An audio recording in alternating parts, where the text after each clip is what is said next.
I still remember the $6 million man and the Bionic woman perfectly clearly.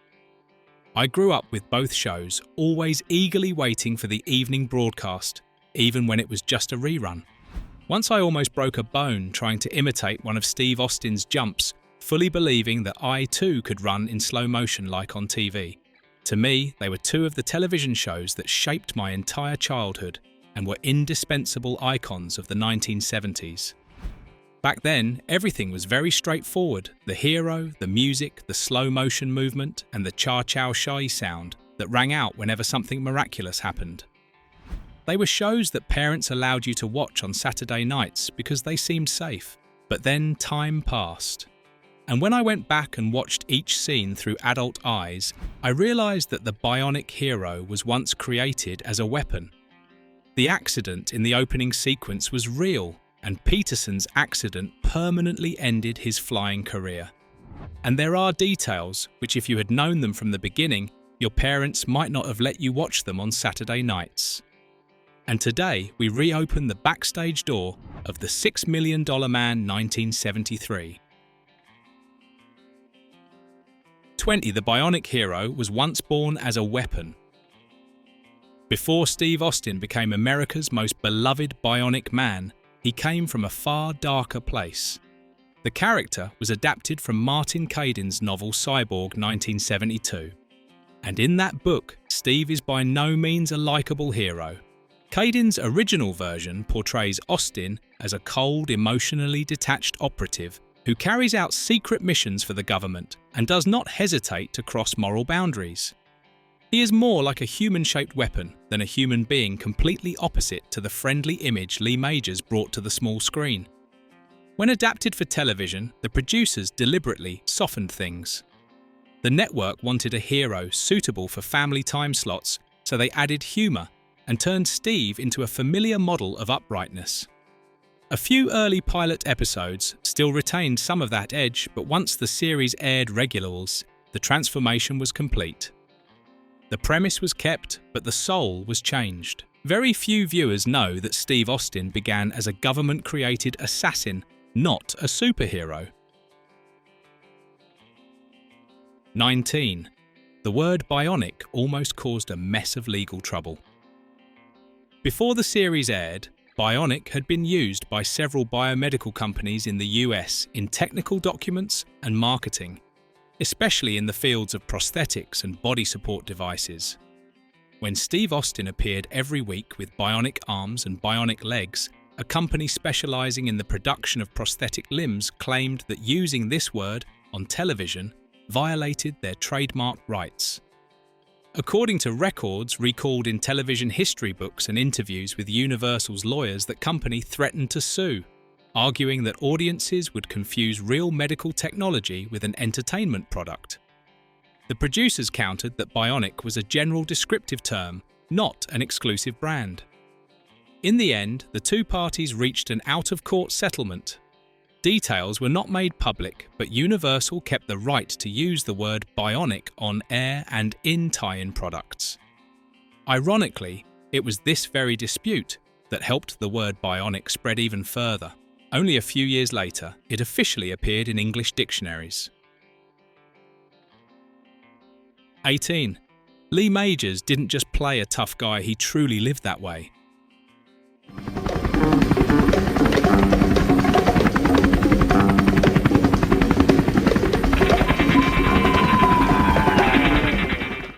Throughout the series, Lee Majors consistently insisted on performing most of the stunts himself. That meant high falls, real impacts, and physical challenges that would normally be left to stunt doubles. This approach gave the show a distinctly authentic, gritty feel, but the cost was far from small.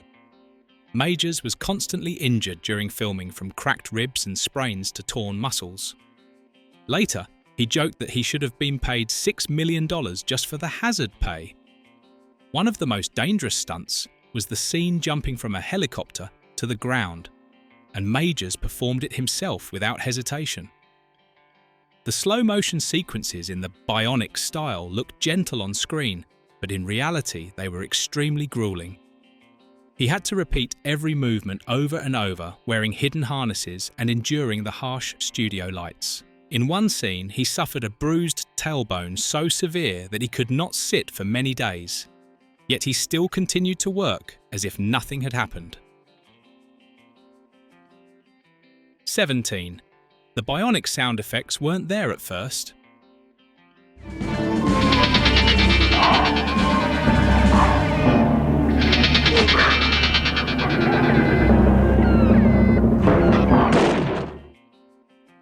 The cha-cha-cha sound associated with Steve Austin was not actually part of the original plan. In the early episodes, even in the pilot, there were no Bionic sound effects at all. Steve would jump over fences, lift cars, or sprint in slow-motion scenes in complete silence. To audiences at the time, these moments looked powerful, but oddly lacked impact, as if the climax was missing half a beat. Only after receiving feedback did the producers realise the problem. Then, the now iconic Bionic sound was added right, as Steve began to run in slow motion, leap over steel fences, or hoist a car in front of stunned onlookers. Interestingly, the effect was not scientific at all, as many people assume it was created from magnetic tape and electric guitar sounds, then distorted, layered, and slowed down to create an inhuman feel. The moment the sound played, audiences immediately understood Steve was about to do the impossible. The effect quickly became so famous that it was inseparable from slow-motion action scenes. It was parodied in many shows and gradually became one of the most recognizable sound cues in American television. 16. Steve Austin originally didn't have super strength.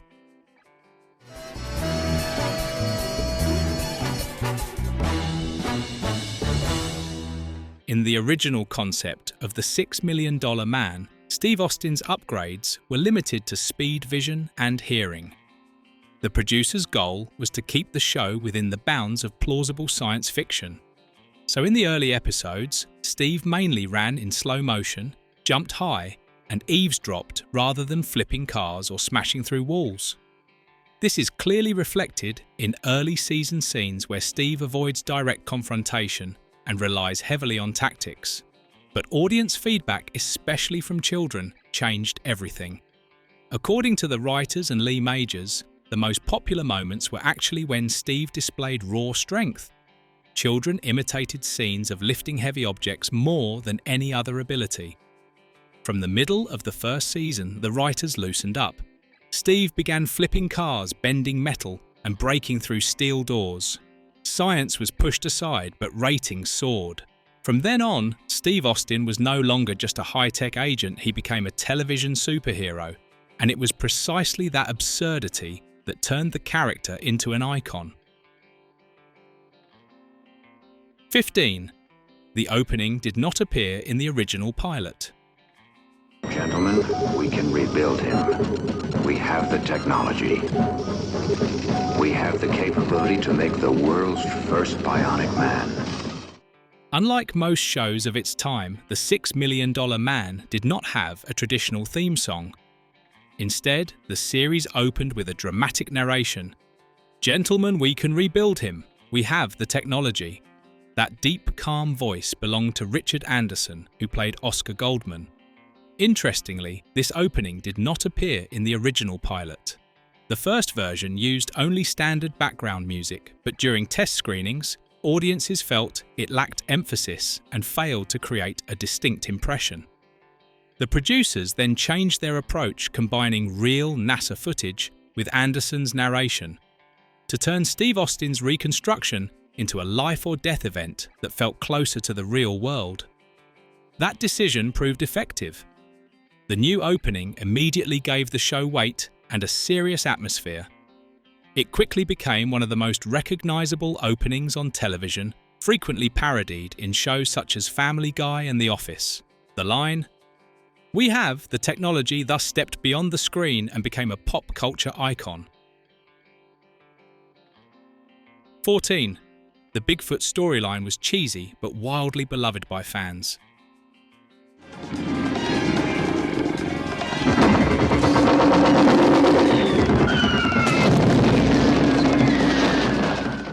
Just mentioning the scene of Steve Austin charging through a foggy forest, suddenly confronting a roaring giant creature, and the two colliding in slow motion amid the cha-chow she sound, is enough to bring back memories of Bigfoot.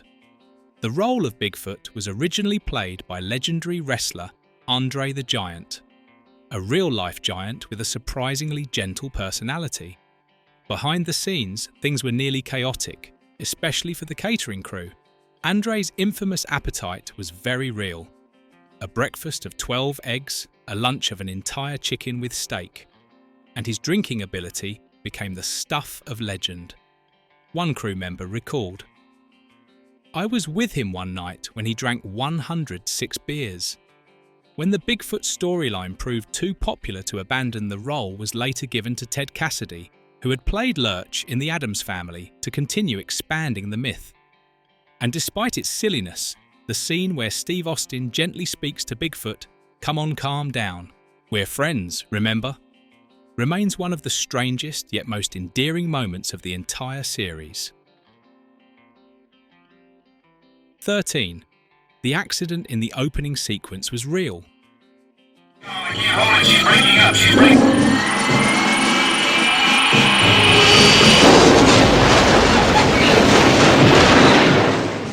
In the opening sequence, the series shows an accident believed to have left Steve Austin in critical condition and paved the way for his extraordinary bionic upgrades. But that accident was not filmed for the show. It was real. The footage used in the opening comes from an actual aircraft crash involving the Northrop M2F2, which occurred with pilot Bruce Peterson, who slammed into the ground at 250 miles per hour and tumbled violently 6 times.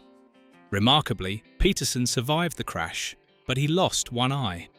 It was precisely this raw documentary footage that gave the opening of the series an eerie and frighteningly realistic feel. Using a real-life accident not only saved money, but also unintentionally made the show's science fiction premise feel heavier and more haunting from the very first moments. 12. Lee Major's mustache. Only a warning, because now I have the weather control system. In the 1970s, Lee Majors was considered a television sex symbol thanks to his role as Steve Austin, which earned him a huge number of admirers. In the 4th season, Majors and the production team decided to refresh Austin's image by adding a thin moustache, hoping to make the character look more mature and manly. But the audience reaction was completely the opposite. Fans complained loudly, saying the mustache made Steve Austin look unfamiliar and took away the cool, hardened appearance that had become iconic. After only a short time, the moustache was removed and Austin returned to his familiar, clean-shaven look.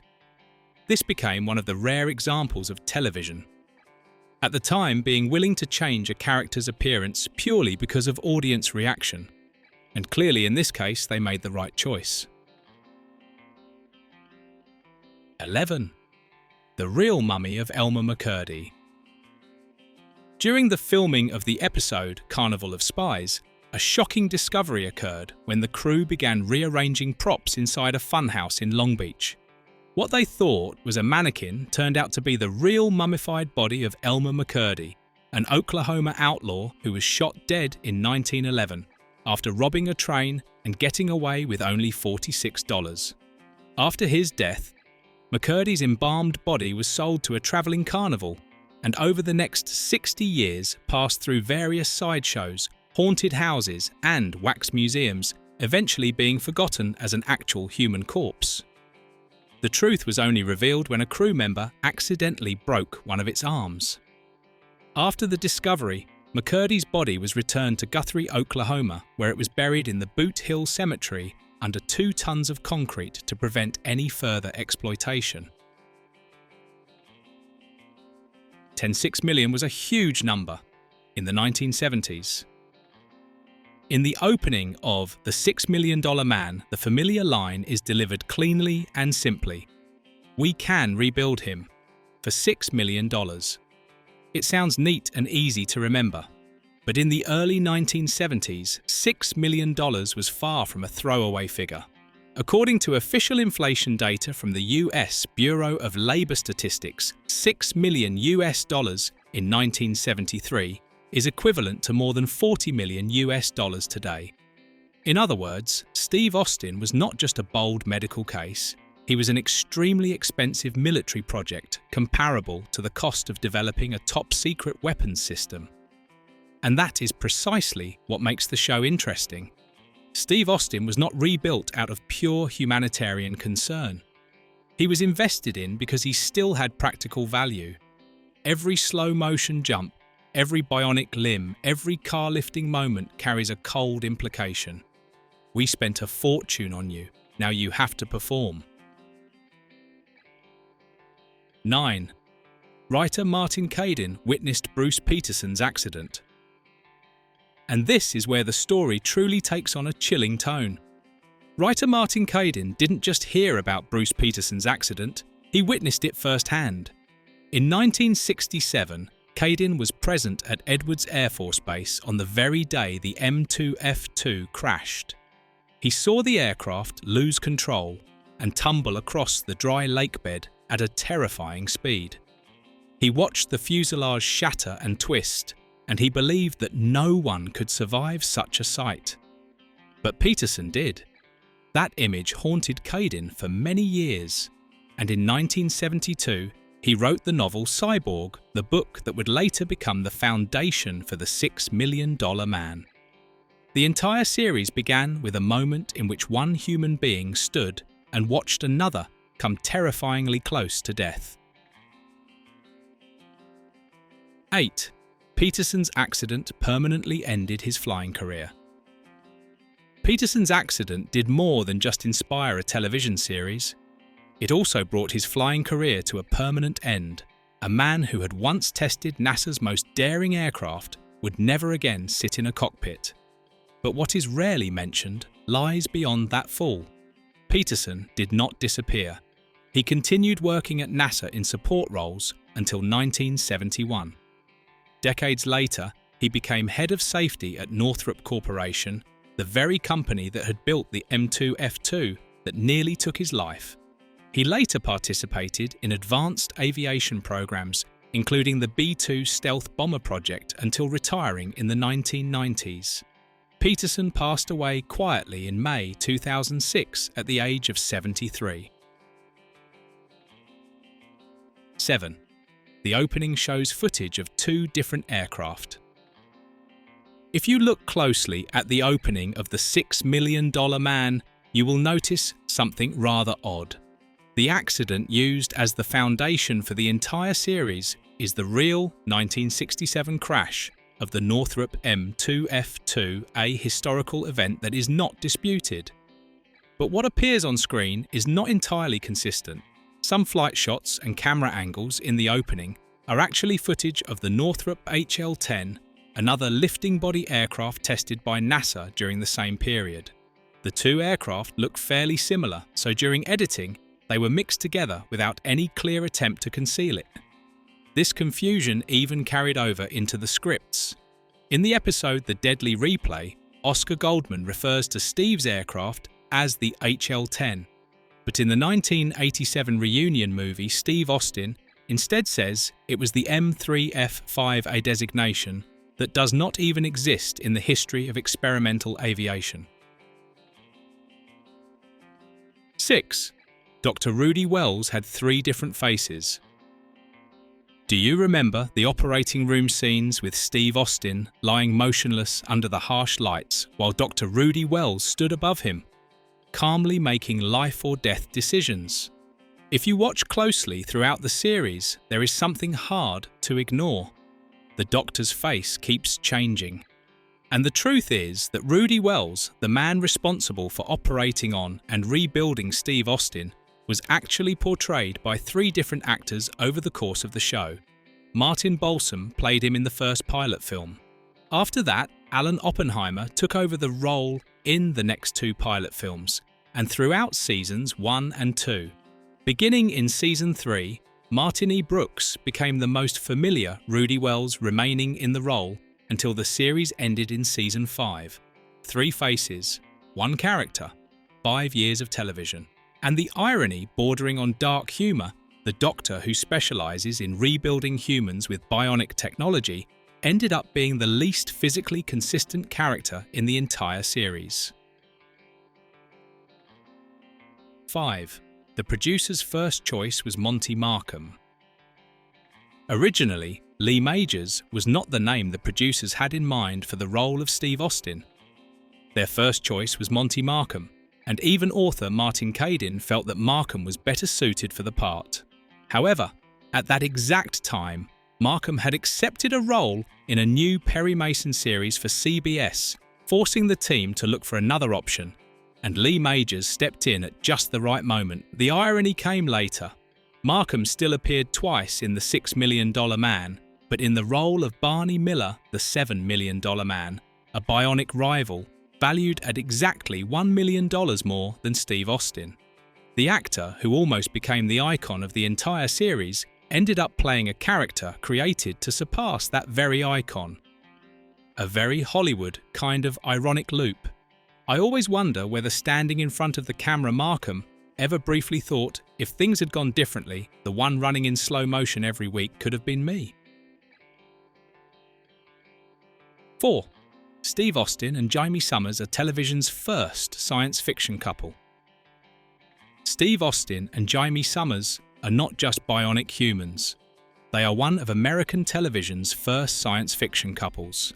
After the success of The $6 Million Man, Lindsay Wagner was cast as Jamie Steve's love interest, who later also becomes a cyborg. Right from the first appearance, the chemistry between the two characters was so clear that the audience was immediately captivated. That popularity led to The Bionic Woman, which aired on ABC, a completely different network. Even so, the two series continued to have crossover episodes where Steve and Jamie shared enemies, memories, and emotions. There were once plans for a wedding episode. The script was finished, but it was never filmed due to scheduling conflicts. 3. There was almost a third Bionic series. Everyone remembers The Bionic Woman, but very few people know that there were once plans for a third Bionic series. In 1978, the production crew actually finished filming a pilot episode for a spin-off titled The Bionic Boy. The story revolved around a teenage athlete who survived a serious accident and received bionic implants with the hope of expanding the franchise to a younger audience. This character possessed enhanced speed, strength, and reflexes, the exact familiar formula. The problem was that it didn't work. Although the pilot was complete, test audiences reacted quite coldly. Many felt the film was too tame, lacked depth, and did not carry the emotional weight of The $6 Million Man. Television networks quickly rejected it, and the project was archived without being broadcast. For many decades, the Bionic Boy nearly disappeared. Only when science fiction retrospective DVDs were released did a few excerpts emerge. Today, it is seen as an interesting, marginal footnote of the Bionic universe. 2. Kenneth Johnson gave Bigfoot glowing white eyes to create unease. When creating the android version of Bigfoot, producer Kenneth Johnson wanted something unsettling. He gave Bigfoot glowing white eyes. This effect was so effective that Johnson reused it in his next series, The Incredible Hulk. Those white eyes signaled David Banner's transformation like a danger signal that needed no explanation. That was Kenneth Johnson's Bigfoot technique, a creative choice that became a hallmark for two iconic monsters of the 70s. It is the sign of a great idea. It works more than once. Johnson knew what was creepy. Those white eyes still give me goosebumps. It is funny how a bionic Sasquatch taught us what fear looks like. Sometimes the best special effects are the simplest ones. 1. Steve Austin discovers a giant footprint. In The Secret of Bigfoot, Steve Austin discovers a giant footprint pressed deep into the ground. And that detail is more real than you think. The props department cast a plaster mold based on the real foot of Andre the Giant's shoe size 24. They only elongated the heel by a few inches to increase the inhuman feeling. The rest was kept almost at its actual size. Producer Kenneth Johnson had 2 identical molds made. One was used for the $6 million man. The other mold was brought over and reused by him in the pilot episode of The Incredible Hulk. 2 iconic series of the 70s sharing a single footprint literally. I always imagine the scene of Andre sitting still for them to pour plaster around his feet, probably not even bothering to ask any further questions. That footprint quietly travelled from one show to another like a behind-the-scenes legend. Sometimes, the thing that makes people believe the most is not special effects, but real things enlarged at the right time. So what about you? Which moment from the $6 million man? 1973 is the one you remember most. Leave a comment, and if you want to continue unlocking other deleted scenes from Hollywood's golden age, don't forget to like, subscribe, and turn on the notification bell. You will be surprised by what Hollywood has kept hidden from you for decades.